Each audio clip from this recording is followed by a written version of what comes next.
Hola, bienvenidos a una nueva sesión de Fall Online donde vamos a analizar un nuevo tema, el tema 3, llamado el tiempo de trabajo y su retribución. En esta unidad vamos a conocer los principales derechos que tenemos los trabajadores en relación al tiempo que dedicamos a trabajar, los correspondientes descansos, las vacaciones, los permisos, etcétera, y todos los derechos relacionados con nuestra retribución, con lo que es el cobro de nuestro salario. Aprenderemos también a interpretar una nómina para que de este modo cuando recibáis vuestra nómina sepáis leerla correctamente y saber cuáles son los elementos que aparecen en ella, si está todo calculado correctamente, e incluso saber entender esta nómina nos ayudará a saber qué podemos cobrar cuando estemos de baja ante algunas de las situaciones que se nos pueden presentar en la vida, como por ejemplo una baja por incapacidad temporal, una baja por permiso de maternidad o de paternidad, jubilación, etcétera. Bien, comenzamos esta unidad hablando del tiempo de trabajo y vamos a hablar de lo que es la jornada laboral. La jornada laboral es el tiempo que nosotros dedicamos a trabajar. Esta jornada laboral incluye tanto el tiempo que el trabajador está trabajando como el tiempo que estamos a disposición de la empresa, aunque no estemos realizando ninguna actividad, aunque no estemos trabajando en ese momento, porque no haya tarea, no haya clientes, pero ese tiempo también cuenta como parte de mi jornada de trabajo. Esta jornada laboral, esta jornada de trabajo, no incluye el tiempo de aseo y de cambio de ropa. Es decir, si por razones de mi trabajo tengo que llevar algún uniforme, algún mono, el tiempo que yo dedico a vestirme y a desvestirme cuando termina mi jornada, ese tiempo no está dentro de mi jornada. Por lo tanto, si yo entro a trabajar a las 8, ya tengo que estar a las 8 vestido. Y si termino de trabajar a las 3 tengo que estar todavía vestido y a partir de ese momento es cuando me desvestiré, me cambiaré de ropa. Igual ocurre con el aseo, si tengo que lavarme o asearme después del trabajo. Esto tiene una excepción, el tema del aseo, cuando veamos el tema de prevención de riesgos laborales y hablemos de los riesgos biológicos, volveremos a repetir esto que estamos comentando aquí y diremos que si un trabajador está trabajando en puestos de trabajo donde están presentes riesgos biológicos, virus, bacterias, etcétera, el tiempo de aseo y de cambio de ropa sí que estaría dentro de su jornada de trabajo. Así nos garantizamos que estas personas, estos trabajadores que están ante estos riesgos laborales, se cambian adecuadamente y se asean adecuadamente una vez terminado su trabajo. Esto es lo que es mi jornada laboral. El horario sería la concreción de horas que yo realizo dentro de mi jornada laboral. Por ejemplo, si tengo un horario de los lunes de 8 a 3, los martes de 9 a 2 y de 5 a 8, los miércoles de 4 a 8, ese sería el horario. Concretamos las horas en las que cada día tengo que trabajar. ¿Cuánto puede durar mi jornada laboral? Pues mi jornada laboral en principio durará lo que establezca el convenio colectivo o mi contrato de trabajo, sin que en ningún caso se puedan superar 40 horas semanales de promedio en cómputo anual. Esto quiere decir que a lo mejor unas semanas trabajaré más horas que otras, pero al final, contando las horas que he trabajado todo el año, de media me tienen que salir 40 horas semanales como mucho. Es una media. Eso implica que podemos acordar la distribución irregular de la jornada, es decir, que unas semanas trabaje más horas que otras. Si unas semanas trabajo más horas, entendemos que otras semanas trabajaré menos horas. De este modo, al final a mí me tienen que salir 40 horas de media en cómputo anual. ¿Es posible que yo trabaje una semana más de 40 horas? Sí, pero entendemos que habrá otras semanas que trabajaré menos de 40 horas, para que al final del año a mí me salgan 40 horas de media. Vamos a entender que, por ejemplo, un convenio colectivo establece la jornada laboral en 1.800 horas anuales y quiero comprobar si esa jornada de 1.800 horas anuales es correcta. 1.800 horas anuales las tendría que dividir entre el número de semanas que tiene el año. Aproximadamente son 52. Si descontamos 4 semanas de vacaciones y si descontamos 2 semanas más por festivos, nos encontramos con 46 semanas. Si yo divido 1.800 horas, que son las que teóricamente voy a hacer yo en mi empresa, entre 46 semanas, me deben dar aproximadamente 40 horas. Podéis comprobarlo con una calculadora. Si me distribuyen irregularmente la jornada, en el sentido de que unas semanas trabaje más que otras, eso deberá establecerse en convenio colectivo. Y si el convenio colectivo no dice nada, la empresa me puede distribuir irregularmente hasta el 10% de mi jornada. Es decir, si mi jornada son aproximadamente 1.800 horas al año, pues el 10% son 180 horas. Esas 180 horas me las pueden distribuir irregularmente. Que unas semanas trabaje más, otras semanas trabaje menos, pero siempre respetando estos límites, que son, primero, entre el final de una jornada y el comienzo de la siguiente, siempre tienen que transcurrir como mínimo 12 horas. Esa distribución irregular de la jornada, además, debe respetar mi descanso semanal de 1 día y medio de descanso retribuido al que todos los trabajadores tenemos derecho. Esta distribución irregular de la jornada, además, tiene que respetar el máximo de horas que se trabajan al día, que en principio son 9. Por lo tanto, el máximo de la jornada ordinaria diaria son 9 horas, aunque por convenio colectivo se pueden ampliar hasta 10, 11 y hasta 12 horas diarias. Los menores de 18 no, los menores de 18 años solo pueden hacer como máximo 8 horas al día. Por lo tanto, a la pregunta de ¿puedo trabajar 9, 10, 11 o 12 horas diarias? La respuesta es sí, si así lo recoge el convenio colectivo o así lo hemos acordado con la empresa. En caso de ser así, se supone que si estoy trabajando 12 horas durante varios días, habrá otros días que trabaje menos horas, porque al final a mí de media al año me tienen que salir 40 horas semanales. Y luego esta distribución irregular de la jornada se debe conocer con 5 días de antelación. Bien, continuamos hablando del tiempo de trabajo y vamos a hablar ahora de los descansos a los que tenemos derecho. En primer lugar, vamos a hablar del descanso semanal. El descanso semanal significa que todos los trabajadores tenemos derecho, como mínimo, a descansar 1 día y medio a la semana, ininterrumpidos, es decir, seguidos, 1 día y medio seguidos. Y estos descansos se suelen articular alrededor del domingo, si es que es posible. Es decir, descansaríamos el domingo y la tarde del sábado, o el domingo y la mañana del lunes, aunque no necesariamente tiene que ser el domingo y días próximos.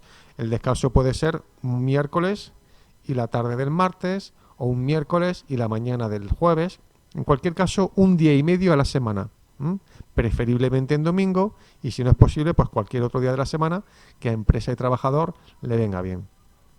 Estos descansos de día y medio se pueden acumular por periodos de hasta 2 semanas. Es decir, este fin de semana próximo no descansaría, y el fin de semana siguiente, en la semana siguiente descansaría 3 días. El día y medio que no he cogido esta semana, más el día y medio de la semana que viene, descansaría 3 días. Esto es posible realizarlo si es que la actividad de la empresa lo permite. En cualquier caso, si el descanso me coincide en viernes, sábado o domingo y mi religión establece que el día de descanso es el viernes, sábado, domingo, ya sabéis que las religiones árabes, musulmana, judía y cristiana tienen diferentes días de descanso, viernes, sábado y domingo. Bien, si a mí me toca trabajar uno de esos días, no puedo alegar discriminación religiosa por el hecho de trabajar el día que mi confesión religiosa establece como día de descanso. No podría alegar discriminación religiosa y por lo tanto tendría que trabajar. Bien, más cosas sobre este descanso de 1 día y medio. Es un mínimo. Eso quiere decir que la empresa puede establecer, o el convenio colectivo, descansos superiores de 2 días, 2 y medio, 2 días y medio, etcétera. Hay gente que descansa desde el viernes por la tarde, sábado y domingo, y así tiene 2 días y medio. Eso es perfectamente legal. Este día y medio es un mínimo, que en caso de menores de 18 años debe ser de 2 días ininterrumpidos. Entre jornadas deben de transcurrir 12 horas. Desde que yo dejo de trabajar hoy y hasta que empiece a trabajar mañana, deben de pasar como mínimo 12 horas. Puede ocurrir que trabaje a turnos y en ese caso, en caso de cambio de turno, puede ser que no descanse esas 12 horas. Al menos tengo que descansar 7. Las 5 horas que, entre comillas, he perdido, no las pierdo. Me las tiene que dar la empresa en otro momento. Esas 5 horas de descanso me las tienen que dar en otro momento. Debe haber constancia de cuándo se recuperan esas 5 horas que no he podido disfrutar. En cualquier caso, con carácter general, recordad 12 horas desde el final de una jornada y hasta el comienzo de la siguiente. De manera que si hoy termino de trabajar a las 10 de la noche, mañana no puedo empezar a trabajar hasta las 10 de la mañana. Tienen que transcurrir 12 horas de descanso. Y luego, en último lugar, tenemos el descanso durante la jornada, lo que se llama el tiempo para el bocadillo, ¿no? El descanso mínimo para el bocadillo que establece el Estatuto de los Trabajadores es de 15 minutos si es que mi jornada excede de 6 horas continuas. Bien, ¿eso qué quiere decir? Quiere decir que para que yo tenga derecho a estos 15 minutos para el bocadillo, tengo que trabajar 6 o más horas seguidas. Por ejemplo, si yo trabajara de 9 a 2 por la mañana y de 5 a 8 por la tarde, estaría haciendo 5 horas por la mañana y 3 horas por la tarde. Al no llegar a 6 horas, en principio no tendría derecho a estos 15 minutos para el bocadillo. Si trabajo, por ejemplo, de 7 de la mañana a 3 de la tarde, ya son 8 horas continuas, ya sí que excedo de 6 horas y por lo tanto ya podría disfrutar de mis 15 minutos para el bocadillo a lo largo de la mañana, a las 9, a las 10, a las 11, cuando creamos más conveniente parar para tomar el bocadillo. Estos 15 minutos, además, según el Estatuto de los Trabajadores, no son retribuidos. Eso quiere decir que no me los pagan. ¿Y qué pasaría entonces? Pues eso significa que ese cuarto de hora tengo que recuperarlo. Si, por ejemplo, tenía un horario de 7 de la mañana a 3 de la tarde, tendría que recuperar esos 15 minutos y así saldría, en lugar de las 3, a las 3 y cuarto de la tarde. Esto es un mínimo. Eso quiere decir que si la empresa nos permite tomar el bocadillo en jornadas que no superan las 6 horas, o si la empresa en lugar de 15 minutos nos da 20 o media hora, o incluso si la empresa no nos hace recuperar ese tiempo, pues todo lo añadido, todo lo que más nos beneficie, bienvenido sea. Respetándose este mínimo, todo lo que nos beneficie a nosotros siempre será bienvenido y podemos disfrutarlo. Si fuéramos menores de 18 años, este descanso sería no de 15, sino de 30 minutos si la jornada excediera de 4 horas y media continuas. En el caso de menores de 18 años, un poquito más de descanso, incluso con una jornada continua un poquito inferior. También hablando de la jornada laboral, es importante, sobre todo para aquellos que tienen, por ejemplo, hijos o hijas en edad escolar, es importante conciliar la vida laboral y familiar. Pues bien, que sepáis que existe el derecho de los trabajadores a solicitar que le adapten tanto la duración como la distribución de la jornada de trabajo en función de sus necesidades y, por supuesto, también en función de las necesidades de la empresa. Ahí es necesario conciliar mis necesidades familiares y laborales con las necesidades laborales de la empresa.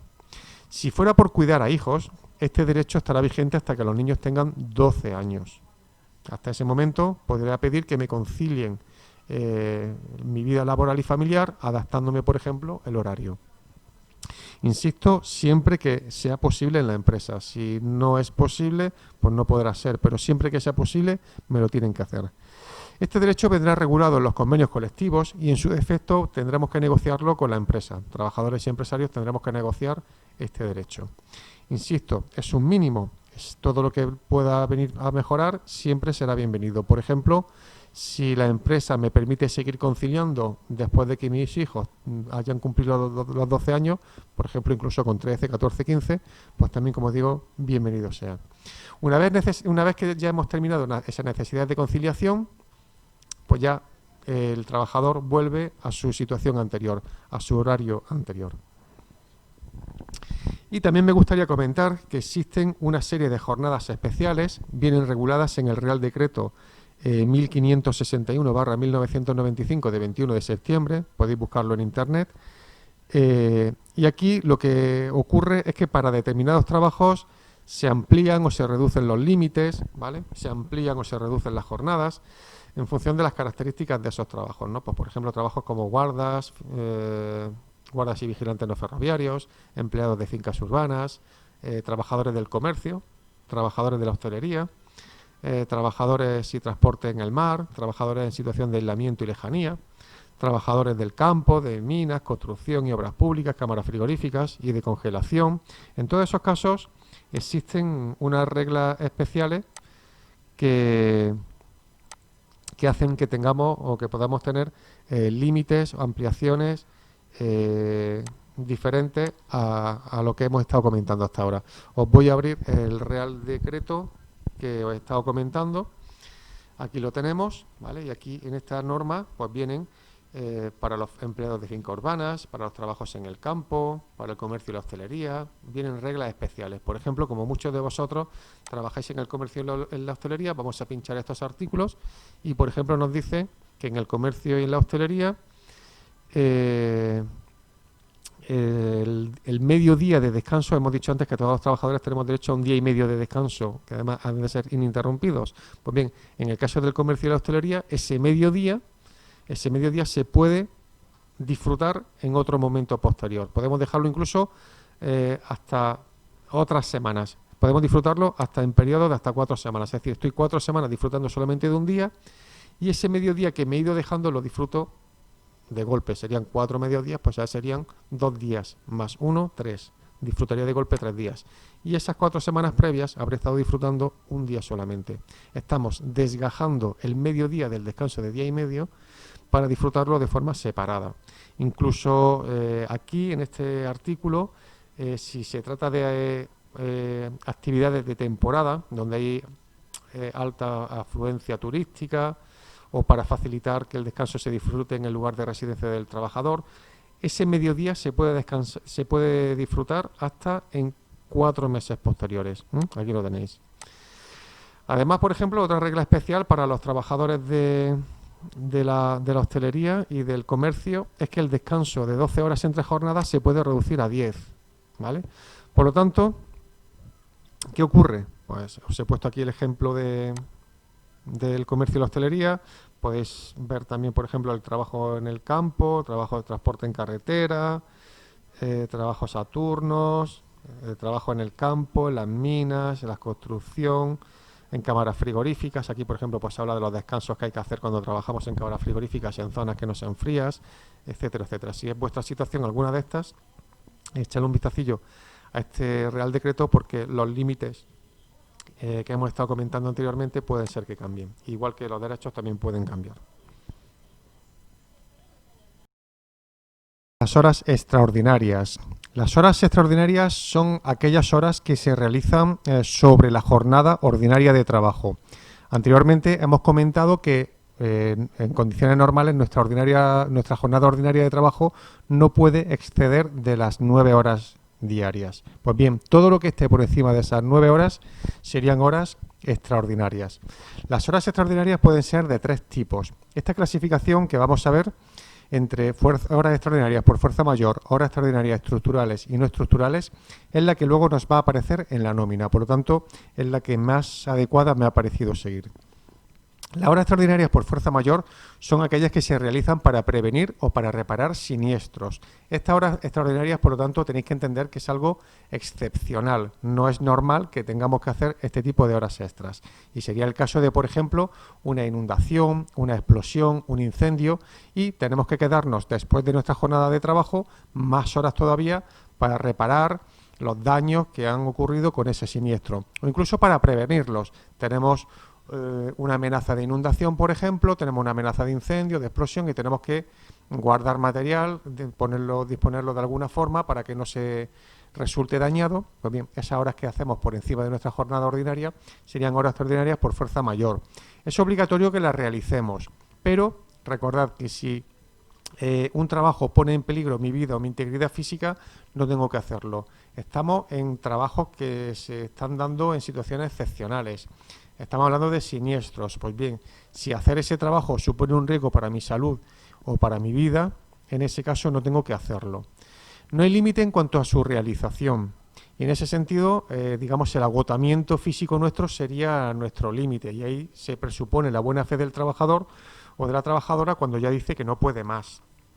En ese caso, si nos descubrieran, por ejemplo, nuestras fotos en Instagram unas horas más tarde en un cumpleaños, en un botellón, dándolo todo, pues sería objeto de sanción. Insisto, estas horas son obligatorias y no podemos negarnos a realizarlas, si no, también nos sancionarían. Las horas extraordinarias estructurales son las que se realizan para situaciones puntuales. Por ejemplo, pedidos imprevistos que nos han llegado a última hora y que tenemos que dar salida por su urgencia, o algún compañero que se retrasa al incorporarse en su cambio de turno y tenemos que quedarnos mientras llega, ausencias cortas de algún compañero o de alguna compañera que tenemos que suplir también, periodos punta de producción. Llega un momento, por ejemplo, en Navidad o verano, que por determinadas circunstancias nuestra empresa necesita que hagamos unas cuantas más horas. Es algo puntual, ¿vale? No es algo que se repita, digamos, todos los días. Estas horas extraordinarias son voluntarias, salvo que el convenio colectivo en mi contrato se haya dicho que son obligatorias. Y luego las horas extras no estructurales son aquellas en las que estamos realizando la actividad normal y cotidiana de la empresa y lo único que la empresa está haciendo es evitar contratar a alguien. En lugar de contratar a alguien, nos hace a nosotros quedarnos unas cuantas horas más para sacar ese trabajo. En este caso, está impidiendo la contratación de nuevos trabajadores. Pues esas serían las horas extraordinarias no estructurales, a diferencia de las estructurales que no impiden la contratación de nadie. Estamos hablando de situaciones puntuales. Esta situación ya no es puntual, sino que ya es habitual. A la hora de pagar unas horas extraordinarias, se puede hacer de dos formas. Bien, será según lo pactado en el contrato de trabajo o en el convenio colectivo y se podrá hacer o pagándolas con dinero, de modo que una hora extraordinaria vale como mínimo igual que una hora ordinaria de trabajo. Este es el mínimo que nos garantiza el Estatuto de los Trabajadores. Lo habitual es que luego por convenio colectivo se pacte un precio mayor para la hora extraordinaria, pero como mínimo el Estatuto te dice que vas a cobrar lo mismo. O si no te la pagan, te la deben de cambiar por descanso retribuido y ese descanso retribuido debes de cogerlo dentro de los 4 meses siguientes a la realización de esas horas extraordinarias. En principio, si no se dice nada, se entiende que se opta por esta segunda opción. Imaginaros que yo, por ejemplo, con esta opción, hoy he hecho 2 horas extraordinarias, mañana me dice mi jefa que entre 2 horas más tarde, si yo cuento las horas que he hecho esta semana, magia, siguen siendo 40, porque hoy he hecho 2 de más y mañana estoy haciendo 2 de menos. En cualquier caso, realizar horas extras supone respetar los siguientes límites. En primer lugar, que como máximo no puedo hacer más de 80 horas extraordinarias al año. En estas 80 no entran o no cuentan ni las horas extraordinarias por fuerza mayor, esas que eran para reparar o prevenir siniestros, ni las horas extraordinarias que hemos compensado con descanso. Recordad que si la habíamos compensado con descanso es como si no la hubiéramos hecho. Entonces, en ese caso, tampoco cuentan dentro de este límite de las 80 horas. De este modo, si por ejemplo hemos hecho este año 70 horas extraordinarias y esas 70 horas las hemos compensado con descanso, nuestro contador estará a cero. Pero si hemos hecho 70 horas extraordinarias y nos las han pagado, ya solo quedarían 10 horas extras que me podía pedir la empresa que realizara. Los menores de 18 años no pueden hacer horas extraordinarias y los trabajadores nocturnos tampoco pueden hacer horas extraordinarias, salvo que sean por fuerza mayor o para cubrir el retraso de algún compañero o compañera. Las horas extras que realicemos deben registrarse diariamente por parte de la empresa, deben registrarlas y se pagan como máximo, si es que me las pagan con dinero, en el mes en que se realizan. En la nómina de este mes me deben incluir las horas extras que yo he hecho durante el presente mes. Es obligatorio que la empresa comunique a los representantes legales de los trabajadores las horas extraordinarias que se realizan y aparte me tienen que entregar a mí un documento de control donde se registran esas horas extraordinarias que voy realizando. Hablamos ahora del trabajo nocturno, que es el que se realiza entre las 10 de la noche y las 6 de la mañana. Trabajar de noche entre las 10 de la noche y las 6 de la mañana implica que voy a cobrar algo más. Bien porque cobro un complemento salarial específico que se llamaría complemento de nocturnidad, es decir, yo cada mes cobraría un complemento de 30, 40, 50 horas, lo que diga el convenio colectivo, por el hecho de trabajar de noche. O bien, mi salario base ya incluye la circunstancia que retribuido. Es obligatorio, por lo tanto, que el trabajo nocturno se pague más caro que el trabajo, digamos, de día. Aunque yo trabajé una hora entre las 10 de la noche y las 6 de la mañana, por ejemplo, si yo trabajo de 10 a 11, esa hora ya me la tienen que pagar más cara que el resto de mi jornada que estaba dentro del trabajo, digamos, de día. Aparte, aquellas personas que tengan la consideración de trabajador nocturno van a tener estas reglas especiales. Un trabajador nocturno es aquella persona que al menos trabaja 3 horas cada día entre las 10 de la noche y las 6 de la mañana. Si es difícil contabilizar 3 horas diarias, porque unos días trabajo 2, otros días trabajo 1, otros días trabajo 6, entonces contaremos cuántas horas hago yo al año entre las 10 de la noche y las 6 de la mañana. Si un tercio de mi jornada está entre las 10 de la noche y las 6 de la mañana, entonces seré trabajador nocturno. Es decir, mi jornada anual serían unas 1.800 horas aproximadamente al año, un tercio serían 600, pues si yo hago 600 horas como mínimo entre las 10 de la noche y las 6 de la mañana, sería trabajador nocturno. Y eso implica que ya no puedo hacer horas extras, salvo que sean por fuerza mayor, o para cubrir un retraso en los relevos de los compañeros que vienen a continuación mía, y ese retraso no sea por culpa de la empresa. Además, no puedo trabajar más de 8 horas al día, de promedio en cómputos de 15 días. Es decir, cada 2 semanas yo voy haciendo la media de lo que voy trabajando y no puedo superar las 8 horas diarias. Por lo tanto, si yo trabajo un día 9 horas, en esta semana o la que viene tengo que hacer algún día con 7 horas para ir cumpliendo la media de 8 horas diarias. Y además tengo derecho a que evalúen gratuitamente mi salud antes de empezar con el trabajo nocturno y durante el tiempo que esté realizando el trabajo nocturno.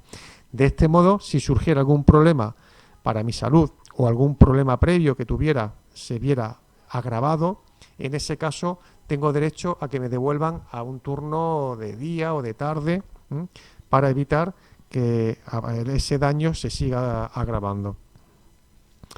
Aparte, vamos a hablar también del trabajo a turnos. El trabajo a turnos se produce cuando los trabajadores ocupamos sucesivamente los mismos puestos de trabajo según ciertos ritmos. Es decir, unos días estamos en turno de mañana, otros días estamos en turno de tarde, otros días estamos en turno de noche. Si hubiera turnos de 24 horas en la empresa, debería haber rotación en los turnos para que todos los trabajadores vayan rotando. En cualquier caso, un trabajador no puede estar más de 2 semanas consecutivas en el turno de noche, salvo que ese trabajador lo pida voluntariamente. Además, los trabajadores a turnos también tienen derecho a que se le proteja su salud en función de su trabajo, es decir, que se tenga en cuenta esa circunstancia de la turnicidad, de que están trabajando turnos, por si aparece algún problema o agrava algún problema previo que ya tuviera. Además, los servicios de prevención, los representantes de materia preventiva, deben de cubrir todos los turnos. ¿Se paga más un trabajo a turnos? En principio no. A diferencia del trabajo nocturno, que hemos dicho que sí era más caro, el complemento de turnicidad no es en principio obligatorio. Solo se pagaría por trabajar a turnos si así lo dice mi convenio colectivo o así lo pacto con mi empresa en mi contrato de trabajo. Luego, la introducción, es decir, que me pongan, me modifiquen o me cambien o me quiten turnos, eso no lo puede hacer la empresa alegremente. Tiene que hacerlo siguiendo un procedimiento con una justificación y en cualquier caso, si está justificado, yo tengo derecho a, si no estoy de acuerdo, pues romper mi contrato, irme de la empresa cobrando una indemnización, incluso con la opción de cobrar el desempleo si es que tengo derecho a ello.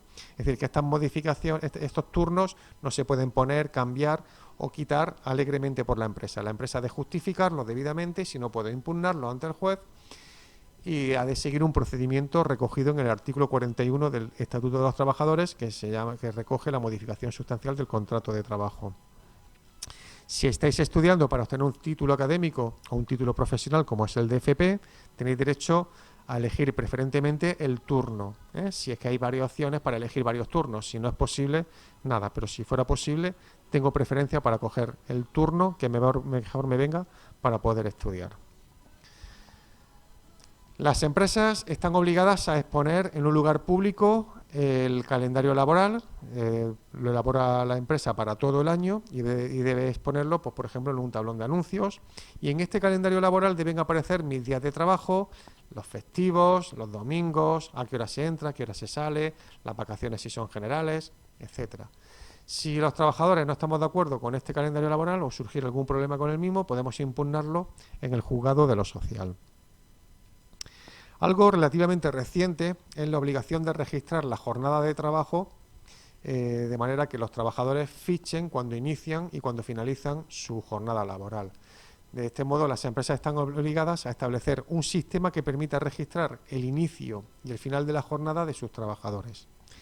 Este sistema debe ser un registro fiable, inmodificable y no manipulable a posteriori. Y esa información de la jornada debe quedar documentada en algún tipo de instrumento escrito, por ejemplo, un papel, debe de quedar reflejada en algún papel o en algún soporte informático o digital o algún sistema mixto que garanticen la trazabilidad, es decir, el origen y el final de esa información, su rastreo fidedigno e invariable de la jornada diaria una vez que quede registrada, es decir, que no se pueda manipular por parte de la empresa.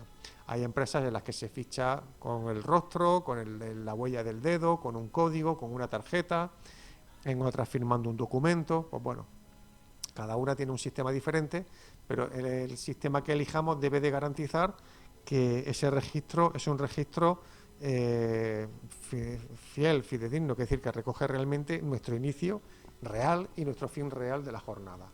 Sabéis que hay muchas empresas que a lo mejor nos hacen un contrato de 4 horas y nos hacen trabajar 8, o empresas que no recogen y no pagan las horas extraordinarias que hacemos. Bien, pues este registro de la jornada, en principio, se ha puesto para evitar estos tipos de fraudes.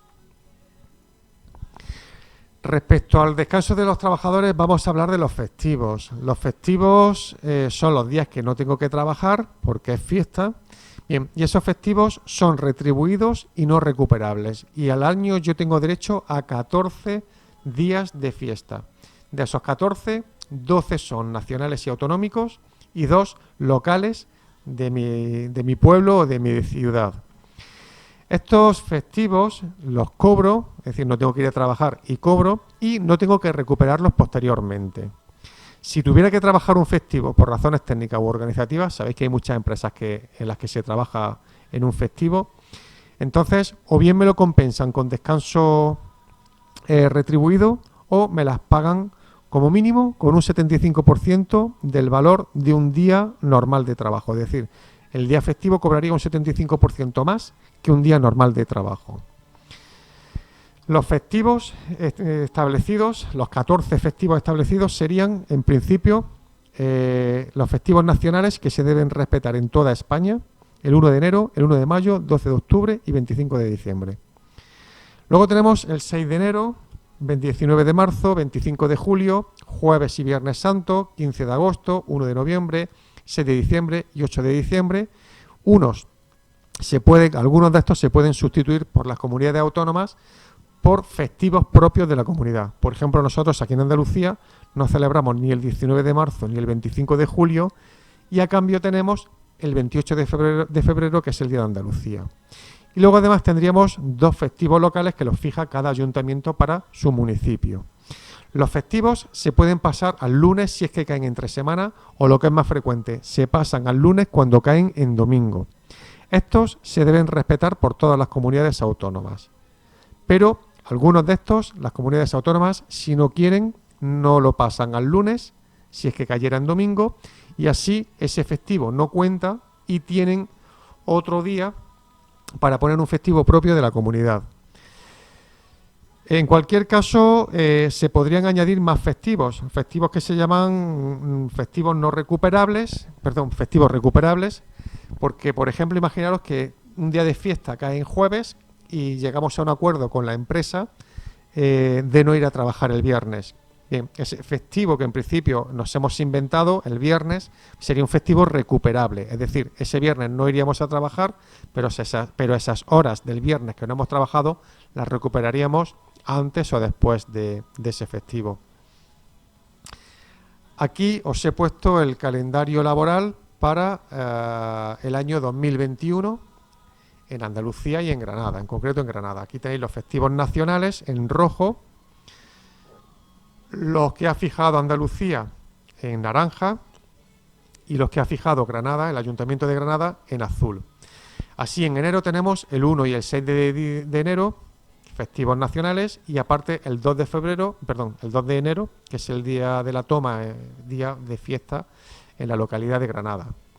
En marzo tenemos el día 1 como festivo en naranja, festivo de la comunidad autónoma, porque el 28 de febrero, que es el día de Andalucía, cae en domingo y se ha pasado al lunes. De los 2 días de Semana Santa, el jueves, muchas comunidades autónomas no lo tienen festivo. Andalucía sí lo elige como festivo, por eso aparece en color naranja.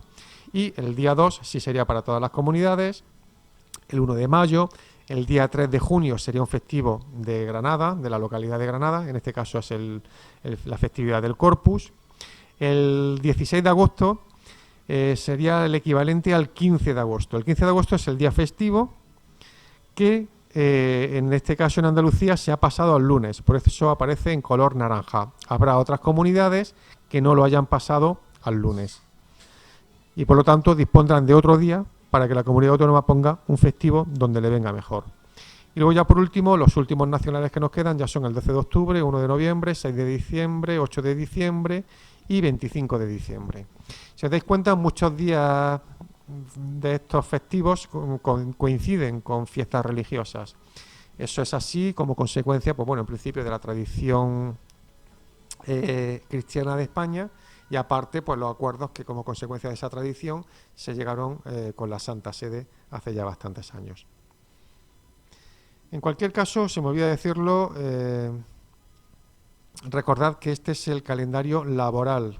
Este es el calendario laboral vigente para las empresas y los trabajadores, y que no tenéis que confundir nunca con vuestro calendario escolar, que es diferente. Bien, ahora sí, vamos a hablar de permisos laborales. Los permisos laborales son días en los que, por determinadas circunstancias, los trabajadores no van a trabajar durante un tiempo, aunque en la mayoría de los casos siguen cobrando, aunque no vayan a trabajar. En otros casos no se cobra, lo iremos comentando, y esos permisos laborales serían los siguientes. Por matrimonio tenemos un permiso de 15 días naturales retribuidos, sería por ejemplo para irse de viaje de novios. Si tenemos acreditada a la víctima de violencia de género o de terrorismo, no nos dan un permiso, pero nos permiten reducir la jornada, en este caso sí nos reducen el salario, o reordenar la jornada, por ejemplo, cambiar la hora de entrada y de salida, cambiar el turno. Por hospitalización de un recién nacido o por parto prematuro, y antes de coger el permiso de maternidad o de paternidad, pueden darnos una hora de permiso al día, y también podemos reducir la jornada a 2 horas, pero en este caso reduciríamos también el salario. Para el cuidado de hijos menores de 18 años que estén hospitalizados con cáncer o con alguna enfermedad grave, los trabajadores pueden reducir su jornada hasta la mitad, hasta un 50% de la misma, pero también se les va a reducir el salario. En este caso, la parte de salario que dejan de cobrar la completarían con una prestación de la Seguridad Social, es decir, la Seguridad Social cubriría esa parte de salario que se ha dejado de cobrar. Por enfermedad grave de un familiar, por accidente de un familiar, hospitalización de un familiar, fallecimiento de un familiar, intervención quirúrgica sin hospitalización de un familiar, también nos dan un permiso de 2 días o 4 si hay que hacer un desplazamiento. Esos familiares son aquellos que cuenten hasta el 2.º grado de parentesco, tanto por afinidad como por consanguinidad. Si recordáis, familiares del 2.º grado por consanguinidad serían, en este orden hacia arriba, mis padres, mis abuelos, hacia el lado mis hermanos y hacia abajo mis hijos y mis nietos. Si, esos serían mis familiares por consanguinidad, mi familia, aunque sea adoptado. Si hablamos de familiares por afinidad, serían los mismos, pero refiriéndonos a la familia de mi pareja. Los padres de mi pareja serían en primer grado por afinidad. Estos días es muy frecuente que se amplíen por convenio colectivo. Luego, por traslado del domicilio habitual, me dan un día. Para el cumplimiento de un deber inexcusable público y personal, me dan el tiempo imprescindible, por ejemplo, para ir a votar o si formamos parte tenemos que ir a un juicio como testigos, etcétera. Para la realización de funciones sindicales o de representación del personal, es decir, los que son representantes legales de los trabajadores tienen un crédito horario que va en función del tamaño de la empresa. Esas horas las dedican a actividades representativas. Para acudir a cursos de preparación al parto, nos dan el tiempo imprescindible para ello. El permiso de lactancia para un menor de 9 meses nos dan una hora diaria que se puede dividir en 2 fracciones. Esta hora sería más en caso de que haya varios niños, varias niñas. Si hay un parto múltiple, es decir, si hablamos de gemelos, mellizos, ya serían 2 horas, trillizos, 3. Este derecho de una hora diaria se puede cambiar o bien por reducir mi jornada todos los días media hora, o bien se puede cambiar por días completos. De este modo estaría acumulando esta hora diaria en jornadas completas. Así, por ejemplo, contaría cuántas horas tendría derecho a disfrutar desde que termina mi permiso de maternidad o paternidad y hasta que el menor tenga 9 meses, y esas horas las traduciría en días, pues, por ejemplo, 15 días que no tengo que ir a trabajar. El padre o la madre se pueden pedir el permiso de lactancia si es que los dos trabajan. Si no, por ejemplo, si la madre no trabaja, el padre no podría pedirse este permiso. Si el padre no trabaja, la madre no podría pedirse este permiso. Y en caso de que los dos trabajen, solo se lo pueden pedir uno de ellos. Por reducción de la jornada, por guardia legal de un menor de 12 años o de personas con discapacidad, podemos reducir nuestra jornada, pero también nuestro salario entre un octavo y la mitad de la misma. Es decir, hablaríamos de 1 hora y media hora. Reducir la jornada entre 1 hora y media hora y también la reducción de salario correspondiente. Igual derecho para cuidar a familiares de hasta el segundo grado de parentesco que por razones de accidente o de enfermedad no puedan cuidarse por sí mismos y que además no desarrollen ninguna actividad retribuida, es decir, que no trabajen. Para buscar empleo, cuando nos despiden por causas objetivas, tenemos derecho a 6 horas semanales durante el preaviso de 15 días, 6 horas cada semana. Si por razones laborales nos desplazan a otro lugar de trabajo y estamos desplazados más de 3 meses, cada 3 meses fuera tenemos derecho a un permiso de 4 días en nuestro domicilio. Si tenemos cargos en un sindicato a nivel provincial, autonómico o nacional y tenemos que ausentarnos por razones representativas de ese sindicato, tendríamos derecho a un permiso, en este caso no retribuido, para ejercer esas funciones representativas. Para hacer exámenes tenemos derecho a permisos no retribuidos si es que estamos estudiando para obtener un título académico o profesional. No retribuido significa que tendré que recuperar ese tiempo que he estado haciendo el examen. Para formación tenemos derecho todos los trabajadores a cursos de 20 horas al año para hacer cursillos relacionados con nuestro trabajo. Se puede acumular hasta por 3 años y así haría un curso más grande de hasta 60 horas. Y luego para ir al médico tenemos un permiso no retribuido por el tiempo imprescindible pues para ir a la consulta médica. Estos permisos son en principio retribuidos, salvo algunos, por ejemplo que tendría que recuperar ese tiempo o en otros casos me descuentan el salario, ¿vale? Si son retribuidos quiere decir que no voy a trabajar y cobro su salario, y cobro mi salario, perdón. Estos permisos es posible ampliarlos y mejorarlos por convenio colectivo. El convenio colectivo no puede suprimir ni puede empeorar ninguno de estos principios, de ninguno de estos permisos, perdón. Y ahora vamos a hablar del descanso del trabajador, vamos a hablar de las vacaciones. Bien, vacaciones. Pues bien, que sepáis que las vacaciones, todos los trabajadores tenemos derecho a disfrutar 30 días naturales al año de vacaciones. Estas vacaciones se pueden ampliar por convenio colectivo y es un mínimo, ¿vale? Este mínimo se puede mejorar, ya os digo, incluso lo que es más frecuente, que más que poner 30 días naturales, los convenios colectivos fijen X días laborales. Por ejemplo, 22 días laborables, 23... Eso sería posible porque 22 o 23 días laborables al cómputo son más que 30 días naturales. Por ejemplo, imaginaros que me pido mis vacaciones en el mes de agosto. Si tengo 30 días naturales, mis vacaciones irían del 1 al 30 de agosto y me tendría que incorporar el día 31. En cambio, si son días laborables, si me dan, por ejemplo, 22 días laborables, pues yo cuento solamente los días que realmente trabajo. Mientras que con los días naturales cuento festivos, sábados, domingos, etcétera, con los días laborables solamente cuento, por ejemplo, de lunes a viernes, de manera que iría restando cada semana solamente 5 días.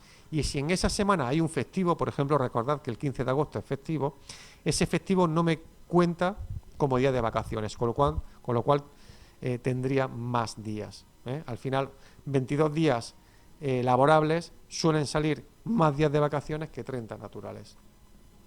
Las vacaciones normalmente se abonan como un mes normal de trabajo, pero hay muchos complementos salariales que no tienen por qué pagarse en vacaciones. Habría que ver lo que dice al respecto el convenio colectivo. Por ejemplo, hay complementos salariales como el de puntualidad, asistencia, peligrosidad. Son complementos que están asociados al puesto de trabajo, a llegar puntualmente, a asistir y no faltar. Esos complementos no tienen por qué cobrarse en vacaciones. Por lo tanto, habría que ver lo que dice el convenio para saber si esos complementos se cobran o no se cobran en las vacaciones. Las vacaciones nunca se pueden cambiar por salario, salvo que termine mi contrato y no me haya dado tiempo a disfrutarlas. Por ejemplo, si tengo un contrato de 15 días, lo lógico es que no me den las vacaciones, directamente me las paguen, me saldrían aproximadamente un día y pico de vacaciones, pues me lo pagarían. Pensad que cada mes de trabajo suponen 2 días y medio de vacaciones, y así serían 30 días. Si mis vacaciones coinciden con una baja que está relacionada con un embarazo, el parto, la maternidad, la paternidad, etcétera, en ese caso, si no pudiera disfrutarlas este año, las disfrutaría incluso el año que viene. Por ejemplo, si me pido mi permiso de paternidad este año y no me da tiempo a disfrutar 7 días que me quedaban, esos 7 días me los puedo acumular para el año que viene. Y así el año que viene tendría 30 días del año que viene más los 7 de este que no he podido disfrutar. También, si mi si mis vacaciones coincide con una baja por incapacidad temporal que me impide disfrutar las vacaciones este año, puedo disfrutarlas el año que viene, siempre y cuando no hayan pasado más de 18 meses desde el fin del año en que se generaron. Es decir, tengo tiempo para disfrutarlas. Las vacaciones se fijan de común acuerdo entre entre empresa y trabajadores. Normalmente los convenios colectivos pueden establecer sistemas para repartir las vacaciones, para que no siempre se lleven el mismo mes de vacaciones las mismas personas. Y si no, pues suele haber acuerdos entre la empresa y los trabajadores para repartirse las vacaciones. En cualquier caso, si no hubiera acuerdo entre empresas y trabajadores sobre las vacaciones, los trabajadores podemos denunciar a nuestra empresa en el juzgado de lo social de nuestra provincia y en un juicio rápido se solucionarían. Las vacaciones tenemos que conocerlas con 2 meses de antelación como mínimo. Bien, y con esto doy por finalizada la primera parte del tema. Fijaros que ya a partir de ahora hablaríamos del salario. En esta primera parte que hemos hablado de la jornada, y ya sabéis, como siempre, si tenéis alguna duda, me la hacéis llegar a través del foro de dudas o podéis preguntarla en clase. Un saludo.